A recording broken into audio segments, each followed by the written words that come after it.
I'm gonna go to Mount Vernon, home of George Washington. And I'm thinking that we're about to be seriously wowed. Well, here we are, Rick. I brought you here to see something very, very exciting for my collection. It's one of the most amazing things I could ever imagine owning. This is George Washington's silver lion head coteau. It's a coteau, a hunting sword. A hunting sword, correct. That's cool. It is just amazing that this exists. This particular sword was one of only two that George Washington used during the Revolutionary War. He didn't want a sword imported from England. He wanted to make sure it was American-made. To carry a sword that was made in the colonies was a real statement of being independent. So, Rick, would you like to hold it? Yeah? A little nervous. That's pretty cool. It just sends shivers through your body when you hold it. Yeah, there we go.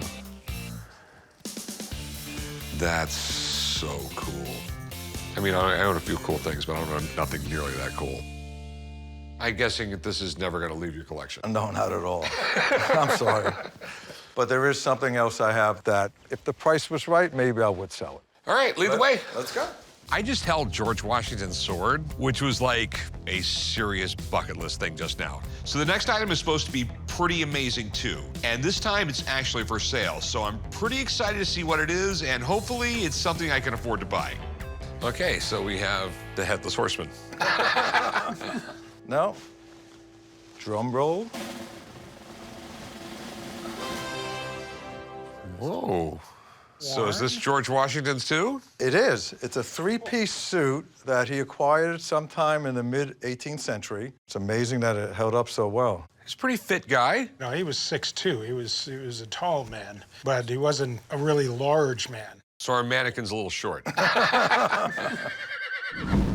I purchased this George Washington suit over 21 years ago, and it was one of my first major purchases for my collection of Americana. It's a major highlight of my collection. But if Rick really wants me to put a price on it, I'm gonna put a price on it for him today.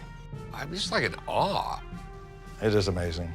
If I could go back and have a cup of coffee with just about anybody in history, it'd probably be this guy. He could have been elected president until the day he died, but he stepped down after 2 terms, and he set the standard for presidents to come. To me, he's one of the most amazing men in history. He really is. Oh, yeah. So where'd you get it? It was passed down from family member to family member, and it ended up in an auction in New York City.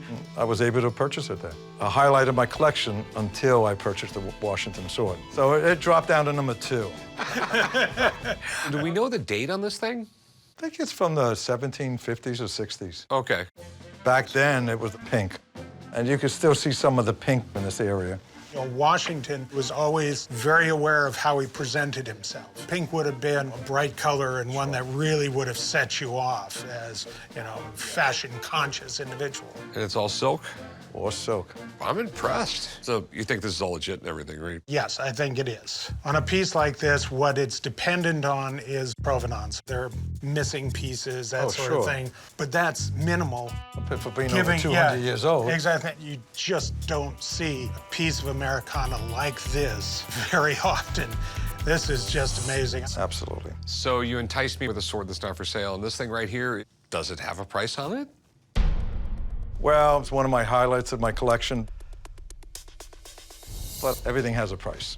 Well, I'll let you guys work that out. Very good to see you, Rick. Good to see you. We'll see you back in Vegas. Take care. So how much?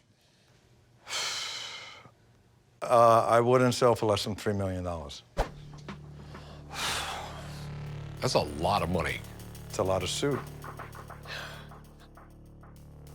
I don't think I'd ever say this, but I'm actually considering this.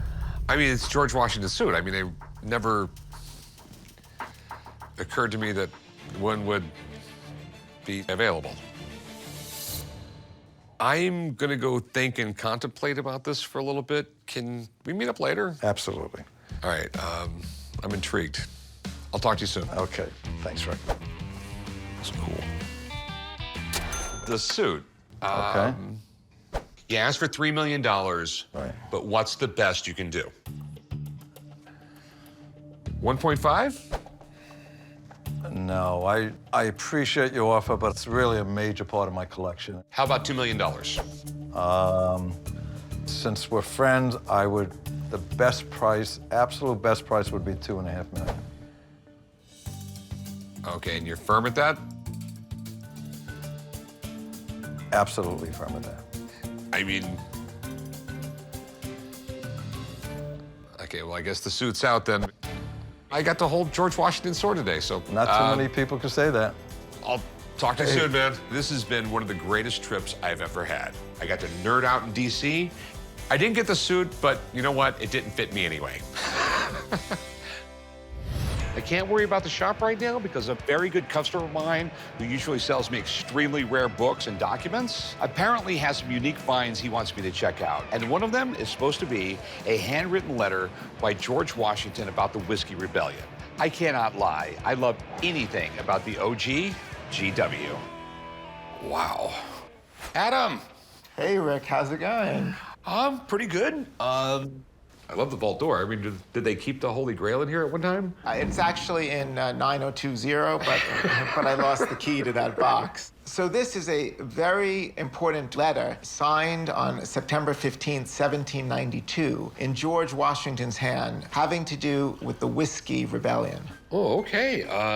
Most people in this country don't know about the Whiskey Rebellion, which is like a really important part of American history. I mean, George Washington's in office, all of a sudden, Congress passes a tax on whiskey. The people in Western Pennsylvania really thought it was unfair. It got to the point where people were dying over it.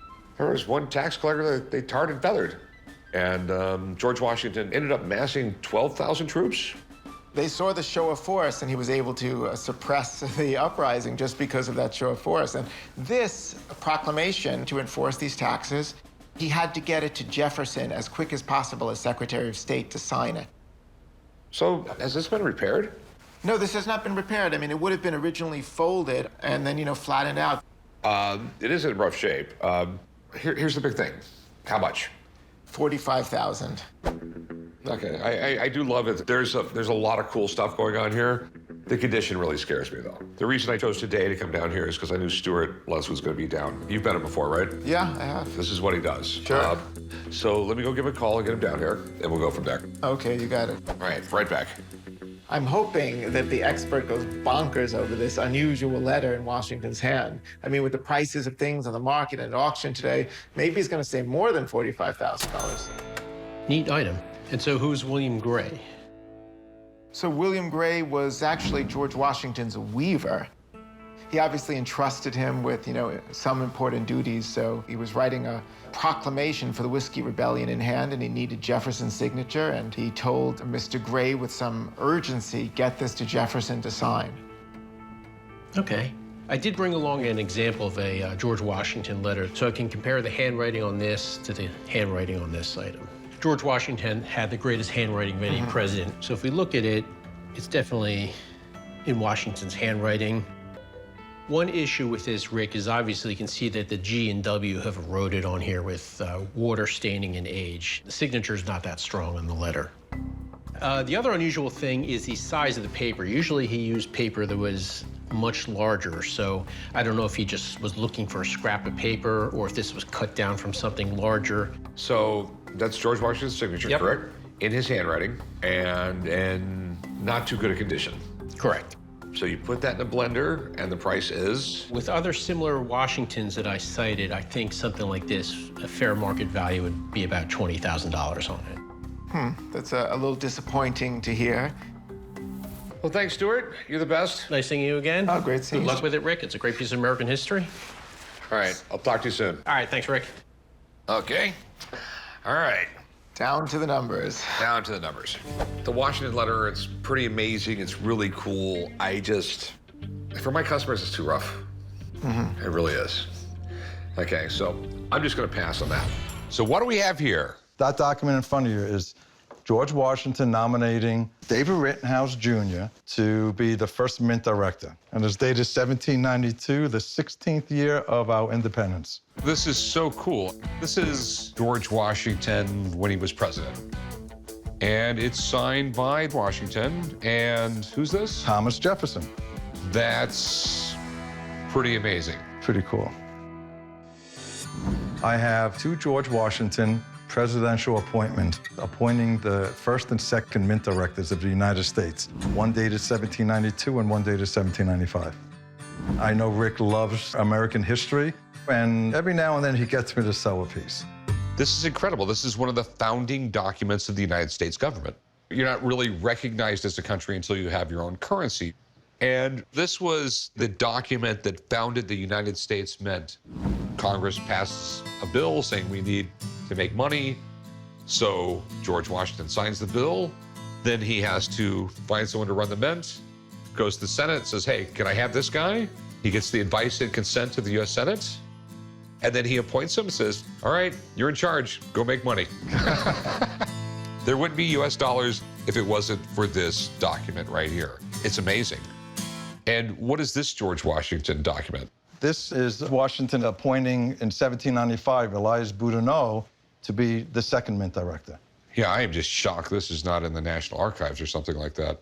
I'm just so honored that I'm a caretaker at this time. So what would it cost me for me to be the caretaker of these? Well, I would sell the pair for $700,000. They're super cool. And it's one of the most amazing things I've ever seen. But I don't buy things like this unless I have a customer in hand, and it's a little bit out of my budget. I'm glad you said that, because I really don't want to part with them.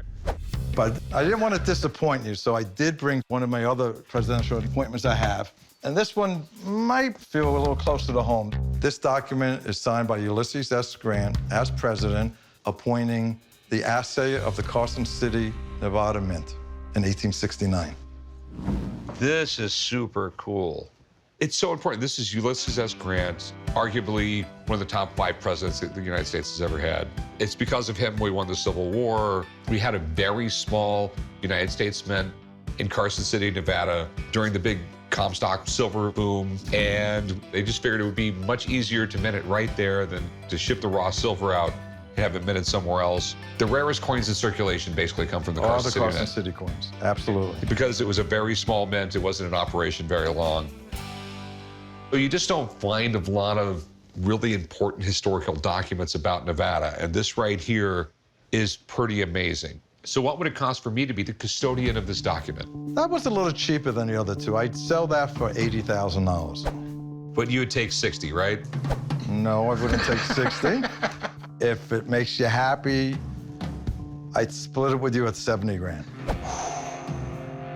And I'll go one step further. If you ever get tired of it, you could sell it back to me for the $70,000, just so I could put it back in my collection.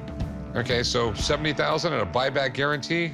I'll pay you and give you lunch. Okay. All right, great. Thank you.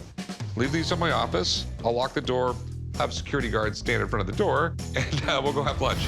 Hi, how you doing? Good. What can I help you with today? I've got a 1768 lottery ticket signed by George Washington. Well, you can't cash it in here.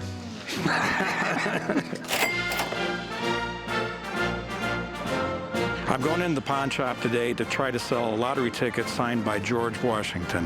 What I like about this lottery ticket is it's very rare and the signature is pristine.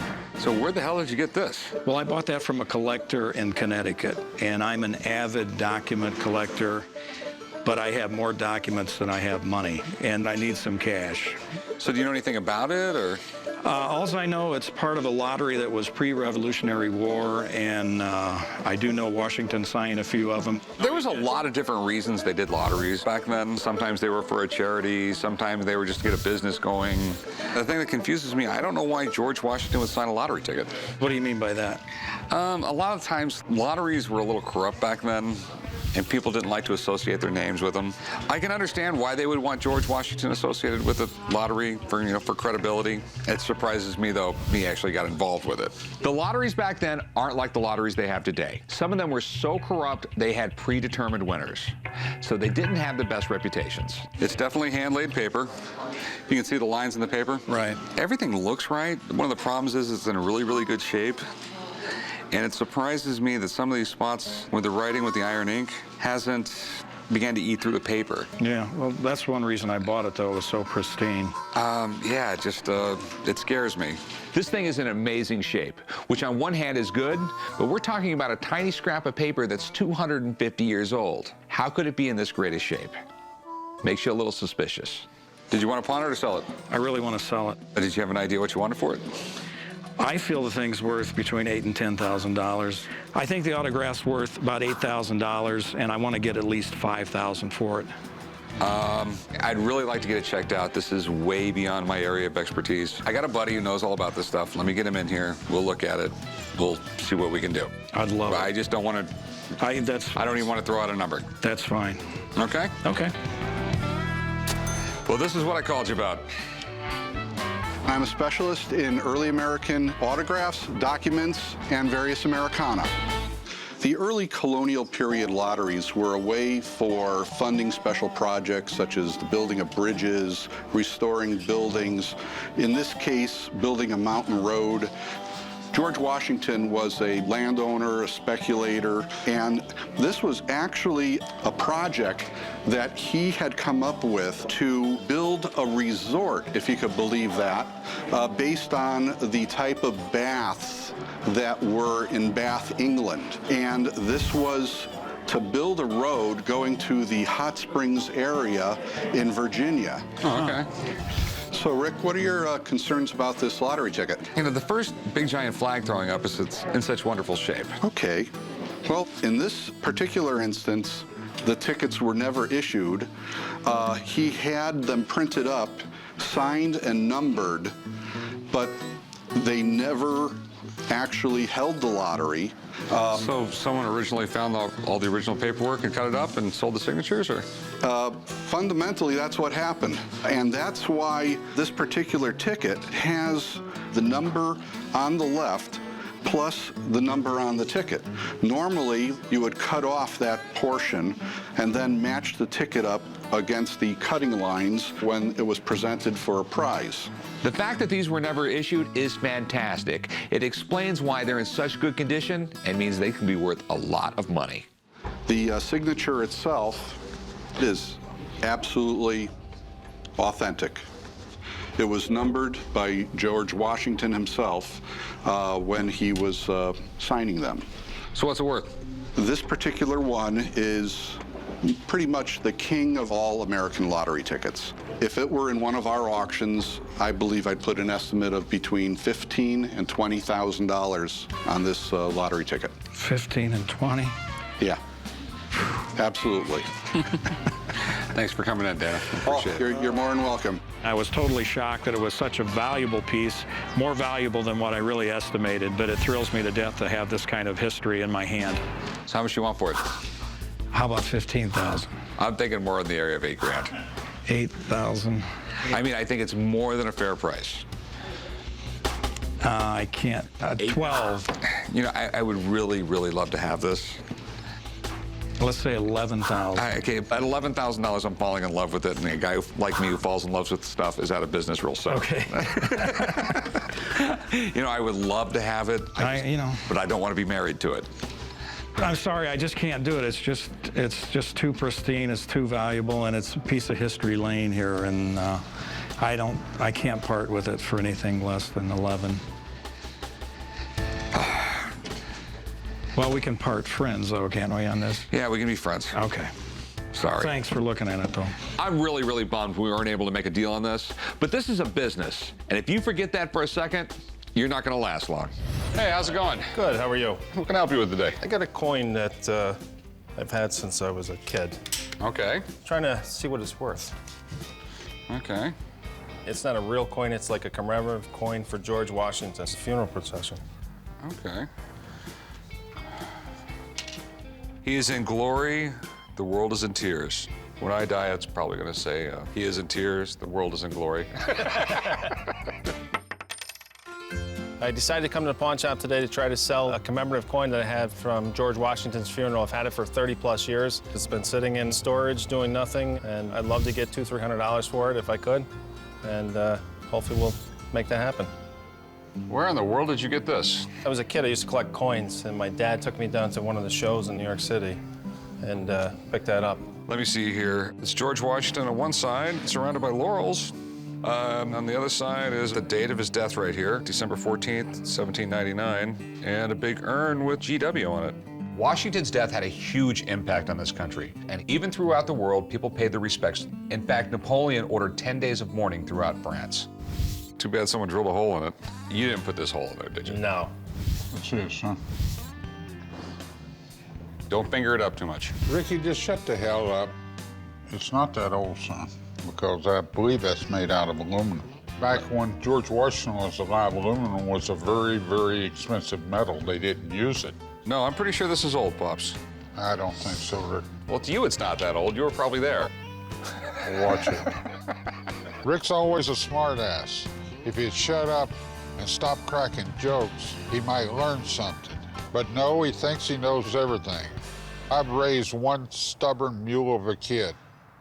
That's not from 1799, son. It looks too good. It says December 14th, 1799, so I'm assuming it's from 1799. Ricky, you're talking out of your ass. Well, let me get it checked out anyway. well. Do you mind if I get someone in here to take a look at it? Okay. Okay. Let me try and get someone down here.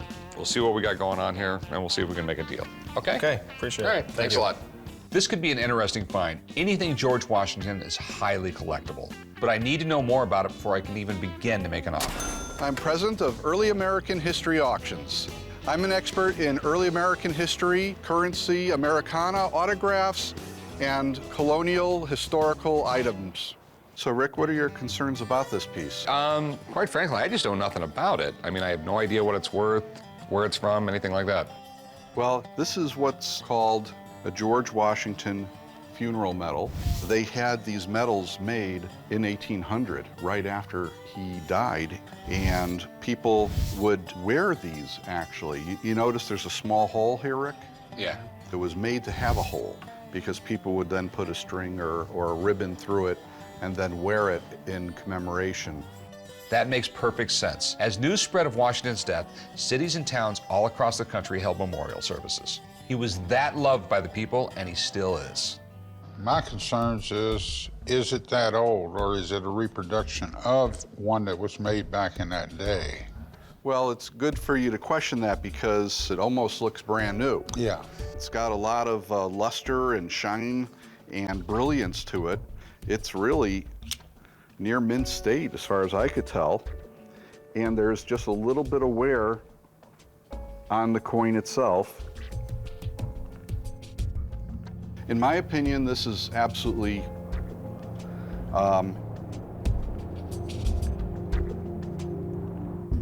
righteous. It's totally legitimate, it's authentic, it's in great condition. I'm very familiar with this metal. I've handled a number over the last 30 years, so I knew that it was absolutely authentic. This is one of the most historic and earliest medals about the funeral of George Washington. It's really a great piece. So, Dino, what is it worth? Well, in this quality, I think that I would put an estimate range of somewhere in the $4,000 to $5,000 Really? category. That's awesome. Thanks a lot, Dana. Really appreciate it. Well, you're very welcome. Thanks, Dana. Now that I know how special this coin really is, I want it even more. But me and the old man have to get it for the right price. So what do you want to do with this guy? You want to sell it? You want to pawn it? You want to borrow some money against it? What you trying to do? I'd like to sell it. What do you want for it? Well, he said it was worth $4,000 to $5,000, so I was thinking 4. No. Not only no, but hell no. That ain't gonna work. I'll be honest with you. I'll give you $2,000 for it. I don't want to go no higher on this. Okay. So you got $2,000. $2,000? $2,000. And I think that's a fair price. About $2,500. How about 15? God, I love you, Dad. Of course you do. Everybody does. $2,500 is a fair price. Thanks. Okay. All right, let's go do some paperwork. All right. I settled for $2,500. It's a great deal. I was expecting $200 to $300. I'm psyched. What do you have here? I've got a handwritten letter from George Washington himself. Where did you get this? So I found it at an estate sale in Richmond, Virginia. Bought a nice decorative mirror. Get to the house, go to put the mirror up, and the cloth that covered the back of it ripped open and taped underneath down at the very bottom was that guy right there. This is really interesting. From what I've researched online, it looks almost exactly like other documents that George has written. So I feel like it is the real one. George Washington really was that great guy you read in history. I mean, he was the richest man in the United States. He risked everything for the revolution. Because if they lost a revolution, it's not like they would have slapped him on the wrist. They would have hung him. As far as U.S. historical figures, nothing's bigger than George Washington, period. Without him, our country would look nothing like it does today. So if we have an undiscovered handwritten letter by George Washington, I'm holding the Holy Grail. This is really cool. It says October 21, 94, which I'm assuming is 1794. Yes. It reads, Sir, being about to return to the seat of government, I cannot take my departure without conveying through you to the army under your command. So he's writing to a general, which have led them so carefully to quit their families and homes and comforts to perform a long and fatiguing march. This is about the military marching in 94. This has to be about the Whiskey Rebellion. You ever hear of the Whiskey Rebellion? No. What Okay. is the Whiskey Rebellion? Right after the revolution, we were really in debt, so the federal government was trying to come up with a way to collect taxes. So everyone sort of came together and says, let's tax whiskey. So there was farmers in Pennsylvania, and they didn't want to pay the taxes. It just basically came down to George Washington getting 13,000 troops, started marching towards Pennsylvania. So this was all about whiskey? When you get a bit pissed off, you're in a bar and someone came up, give me $50 so you can't drink that whiskey? Yeah, they had every right to rise up. And how much you want for it? About 3,500.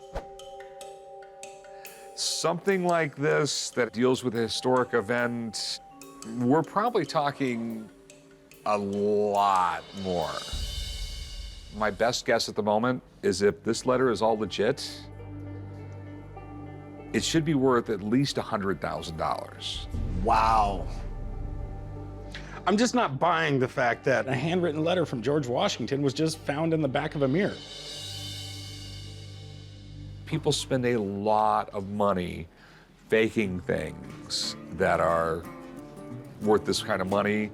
So I'm gonna call someone up, I'm gonna get him down here, I'm gonna get him to look at this. Okay. Just the thought of leaving here today with a big sack of cash, it gives you a lot of anxiety, but it makes you excited too. Hey, how are you, Rick? Good. Hey, Corey, good to see you again. With this much cash on the line, I need to be 100% sure. And Stewart is my go-to guy on historical documents. I was really excited when you called me over because this is actually pretty important American history. But this is one of the first times that George Washington really used the power of the federal government. People were uprising in western Pennsylvania, didn't want to pay taxes, tarring and feathering the tax collectors, which may still be a famous American pastime these days. I don't think it's a bad idea. All right, what questions can I answer for you, Rick?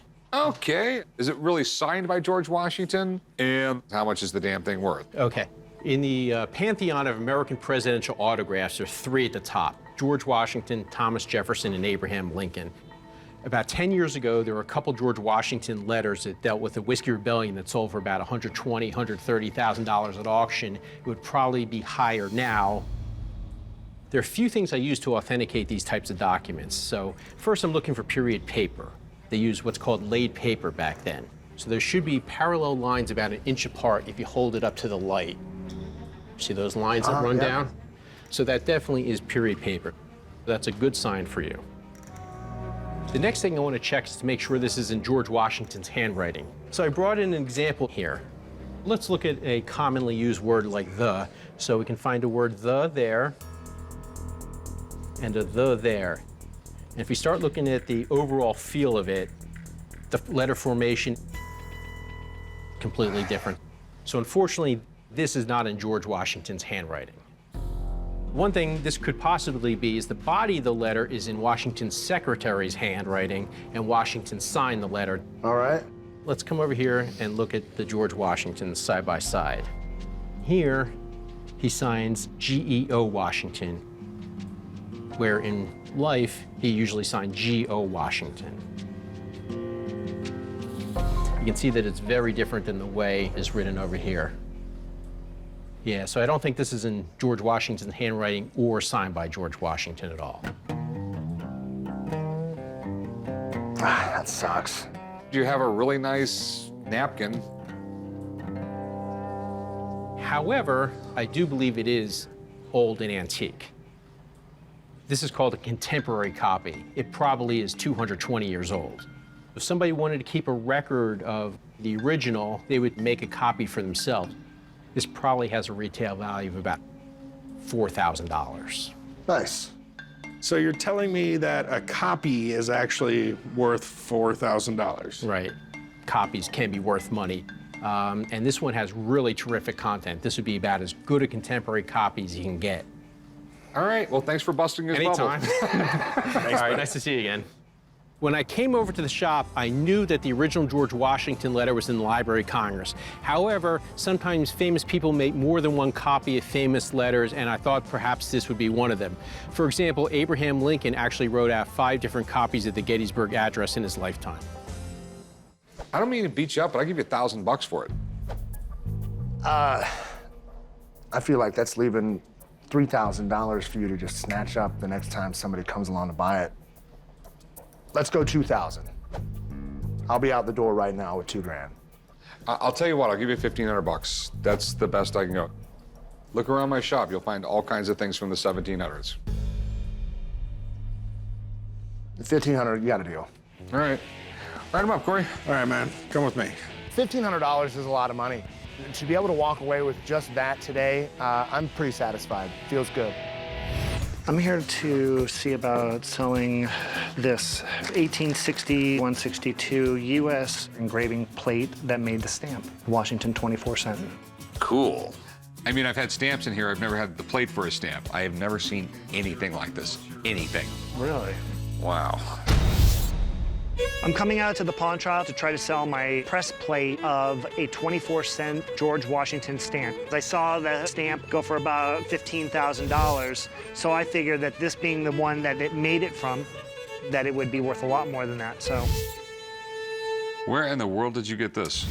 I got it in a collection of old stamps, and that was at the bottom of the box. Okay. I had 3 people look at it who were very big stamp enthusiasts, and they were like you, where did you get that? That is amazing. The first U.S. government stamps came out in the mid-1800s, right around 20 years before this one was made. It basically works the same way as a printing plate does for making money. This could be photo engraving, but I don't know enough. What is a photo engraving? It's what they do is they coat copper in a light reactive chemical. They put a negative above it, and they blast the light down on it. So what happens is the clear parts of the negative hit the copper and react with the chemical, which etches the metal. You rarely see stamps this old, let alone the plates for making them. I mean, this thing could be priceless, and it's sitting in my shop. The odd thing is, I wouldn't even know how to price this. I mean, you know how to price a stamp. You go straight to the catalog, you look it up. Right. I can get a guy down here, and this guy knows everything there is to know about stamps. Great. Just so you know, I mean, it might be illegal to own this thing, because I know it's illegal to have plates for money. And the closest thing to money, you know, is stamps. I mean, they've been used as currency in this country before. We have to make sure it was legitimately acquired from the government. I don't want anything coming back at me later on. Absolutely. Let me get someone in here, they'll take a look at it. Okay. We'll try and get the legal figured out, and we'll go from there, okay? Great, thank you very much. I think having an expert come down will shed a lot of light on this piece. It will be good to know finally what it's all about. Hey, Len, how's it going? Hello, Rick. Nice seeing you again. What do you got for me? Something that could be potentially awesome or illegal. I specialize in stamps. I've been collecting stamps since 1954. What I want to know is it real? Was it used for stamps? Is it legal to even have one of these? That's true. These dies were in the possession of the U.S. government, and they were held and either destroyed or melted down because they won't be reproduced. Should not be in anybody's hands but theirs. Now, what it looks like to me is an 1861 24-cent Washington. Very interesting. Well, would you like to see the stamp? Sure. So this is what this stamp is supposed to look like? That's correct. And they printed it in different colors. And the value on the stamp in different colors goes up to $25,000 for the stamp. So if that's the real die, what would it be worth? $20,000, $30,000 easy. Wow. So is this the real deal? It's done in reverse. It's done correctly, as you see here. Looking at this, I see it has a copper top, which is unusual. No, it's not the real deal, because normally the die is steel, and it's engraved in the steel, but it's normally the size of the stamp. And that's definitely not the right size. No, it isn't. It seems to be basically a photo image, and someone just reproduced it, basically used as a rubber stamp. Is it worth anything? Worth to someone if they want to take and just stamp this stamp on literature or something that they want to send out. That's all it's worth. Thanks, Len. I really appreciate it. When I saw it was copper, I knew right away that something was wrong. Unfortunately, it's a replica. It's probably worth about $1. Sorry, man. Thanks for bringing it in. I'm really disappointed that I can't sell it, but I can take it home and give it to my daughter, who will put it all over her walls with some ink. What do we have here? I've got a Masonic apron that was worn by George Washington. Okay, well, cool. The Freemasons really are the oldest fraternal organization in the United States. Generally, the Masonic lodges were upper middle class tradesmen. You ever heard of the Green Dragon Tavern, where they planned the Boston Tea Party and all that? That was owned by a Masonic lodge. I mean, not only did they get to meet at a bar, they owned one. What better? My father got the apron at a house that they rented back in 1970 and thought it would be an interesting heirloom to keep in the family. I'm hoping to get $10,000 for the apron. If I get $10,000, I am going to use the money to pay off some debt. This is cool. Once worn by George Washington when visiting a Virginia lodge. People probably wanted to join the Freemasons just because George Washington was in it. He was the richest man in the United States, by the way. Oh. If you look at this, like it says right here, it was engraved. And you know what that means? Take a copper plate, and then the copper plate was inked, and they threw this piece of most likely buckskin right here in a printing press. Okay. What are you looking to do with it? I'm looking to sell it. Okay, and how much did you want for it? Asking $10,000. Okay, and why are you asking $10,000? My father and I had it looked at by Christie's back in '93 or '94, and they had said that it was worth a couple $1,000s. All right, the thing is, all you have is something that's typed that said he wore it, which basically means nothing, and there's no way to know that George Washington ever wore this thing or had anything to do with it. I'd give you like $300 for it. Let's see. Could you do 1,000? Nope. If you had some actual documentation saying that this really was George Washington's, right. Oh, you'd get $100,000 out of it, if not more. I think I would rather keep it in our family. I'll tell you what, I'll give you $400 for it.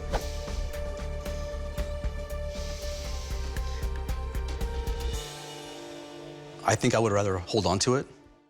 All right, man, well, thanks for bringing it in. Change your mind, come and see me. You got it. For $400, I would rather give it back to the founding father that found it in the first place. Hello, how can I help you? I have a 1932 S quarter, and I've been holding on to it for about 27 years. So how did you get this thing? I used to work as a cashier in a grocery store, and that was given to me in change. Your hand was in the till? Quite often. I'm coming into the pawn shop today to try to sell my rare 1932 S Mint Mark quarter. I've been an avid coin collector my entire life. I'm hoping to get around $1,000 for this coin, but I'll go as low as $750. So you know anything about the 1932 S quarter? I do know that the S was made in San Francisco, and they're rare. Yeah, this is pretty cool. See, the reason the 1932S is rare is that's the year they went from the Standing Liberty quarter to the Washington quarter. It was real late in the year when San Francisco finally got the dies and got into production of the quarter. That year in Philadelphia, they made over 4 million quarters.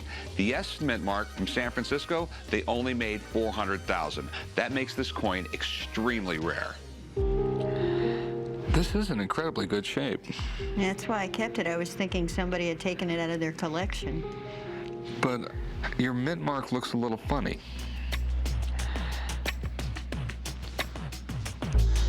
What's wrong? I'm not saying it's fake, but the mint mark doesn't look exactly right.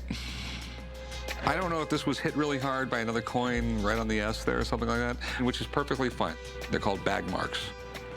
but it doesn't look right. A 1932 quarter can be worth as much as $1,000. As opposed to a 1932 plain with no mint mark can be worth as little as $8. So forgers can take a 1932 quarter and add an S to it. So before I make an offer, I need to be sure. I would really like to call a guy in and take a look at this. Okay, we'll see what your guy says and go from there. Okay. Thank you very much. How you doing, Rick? I'm doing great, Ray. Nice seeing you again. Well, this is the quarter I called you about. Okay. I'm an expert in coins and paper money. The reason I love coins and paper money is because it's an important part of our financial history, and it's very artistic and beautiful. This coin, when it's the longest lasting coin ever produced by our government, if it's authentic, it could be worth a lot of money. 1932 is the first year we minted the Washington quarter. It's a scarce coin. If it turns out to be authentic, it could be worth up to $1,000. Well, the good news is that it's definitely a genuine 1932 quarter. Okay. The news that's not so good is it's probably a counterfeit. And the reason I say that is there's extra silver as well as solder and flux around the S that's been placed on the coin. So the mint mark was added? The mint mark was added after it was minted. Unfortunately, there are a lot of counterfeits from the 1932D and 1932S. This is why you have to be really careful when you buy antiques. Forgers are clever. You take a 1932 quarter that's not worth that much, you add an S, and it bumps up the value. Thanks for coming in, Ray. Really Nice seeing you again. Okay. I'm sorry about that, Kelly, but the good news is you still got $3 worth of silver here. It's okay. I'll just hold on to it for another 27 years, and maybe it'll be $5 worth of silver. How you doing? Doing pretty good. What can I do for you? Well, I would like to try to sell this rare error coin. Does this say $1 on it? Yeah, it's a 2007 $1 George Washington coin. Everyone knows a dollar is made out of paper. I have a 2007 George Washington error coin. It seems to have a foreign object inside of it. I looked up error coins, and it appears that there's none to compare this one to. I'm looking to sell this coin, and I would love to get about $10,000 for it. I've never seen anything like this. Hey, Rick. Yes? This guy says he has an error coin right here. All right. So where'd you get this? My brother actually found it in circulation. Okay. Believe it or not, that happens all the time. You get a roll of dimes from the bank, you crack it open, and one's really weird. But I've never seen an error like this before, I'll tell you that. You need a loop, Rick? Yeah. It's a Washington golden dollar. Rick, it's not made out of gold. I know, and the U.S. Mint got a lot of flack over that, calling it a golden dollar because it's a brass alloy. They came out in 2007. They basically put a president on every coin, and every few months they changed it. This is the Washington one. This is the first one they put out. They did mint millions and millions of them.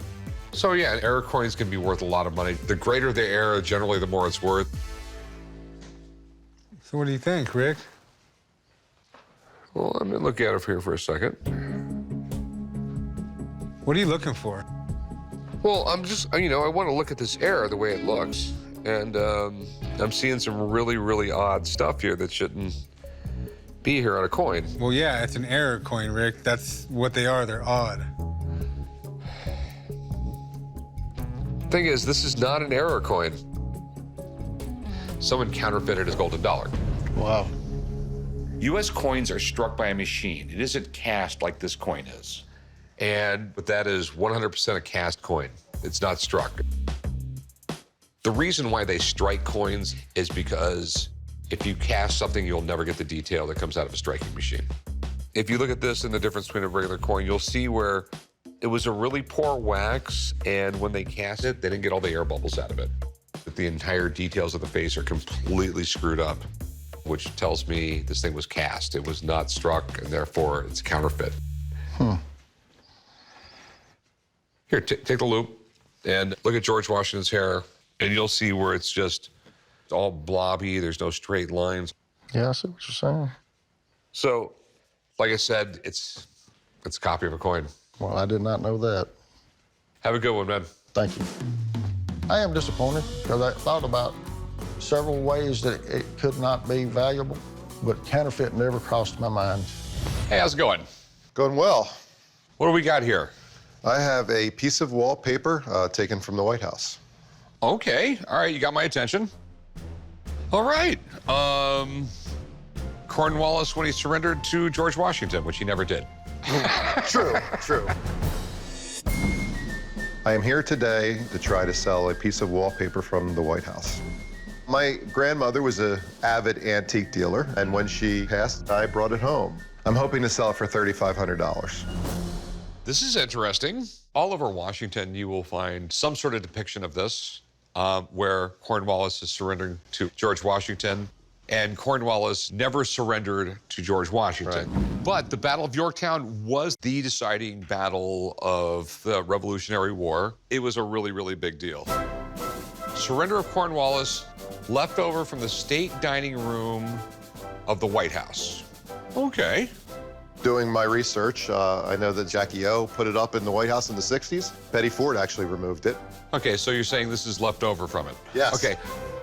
Most people don't realize this. Just about every president redecorates some in the White House. The only ones who didn't were Reagan, and the Obamas did not redecorate. And it's the White House, so if they take down something off the wall, it's not thrown away.